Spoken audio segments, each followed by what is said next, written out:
نبی مکرم شفیع معظم صلی اللہ تعالی علیہ وسلم کا ایک عمل حضرت ام المؤمنین عائشہ صدیقہ طیبہ طاہرہ رضی اللہ تعالی عنہا آپ بیان کرتی ہیں کہ جس وقت خواتین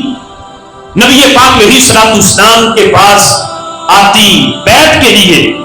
تو رسول اللہ صلی اللہ تعالی علیہ وسلم صرف اپنی زبان سے فرماتے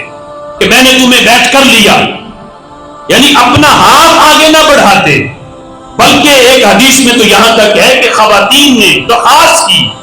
کہ محبوب آپ تو ہمارے لیے ایک باپ کی حیثیت رکھتے ہیں اور ہم آپ کی بیٹیوں کی حیثیت رکھتے ہیں، نبی امت کے لیے باپ کی حیثیت رکھتا ہے، اور جتنی بھی خواتین ہیں ازواج مطہرات کے علاوہ وہ ساری کی ساری بیٹی کی حیثیت رکھتی ہیں۔ یہ درخواست کی گئی کہ محبوب برکت کے لیے ہم آپ کے ساتھ مصافحہ، آپ کے ہاتھ پہ ہاتھ رکھ کے بیعت کرنا چاہتی ہے، تو میرے محبوب علیہ الصلوۃ والسلام نے فرمایا کہ میں خواتین سے مصافحہ نہیں کرتا۔ اب دیکھو جہاں دور تک بھی شیطان کا حملہ ہو ہی نہیں سکتا، تصور بھی نہیں، جو ہے ہی معصوم انہوں نے اپنا ہاتھ مصافحے کے لیے آگے نہیں بڑھایا۔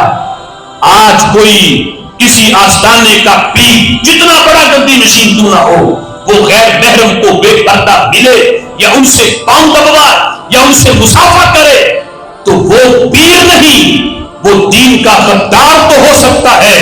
وہ میرے نبی پاک علیہ الصلوۃ والسلام کے دین کا وہ پیر بننے کا حل نہیں ہے۔ جو حکم ایک عام بندے کے لیے ہے وہ پیر کے لیے بھی ہے۔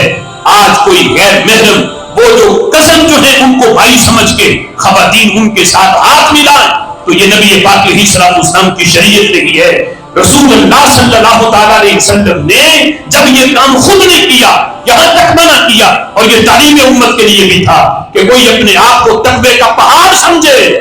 لیکن میرے مقام سے تو کوئی بڑھ نہیں سکتا۔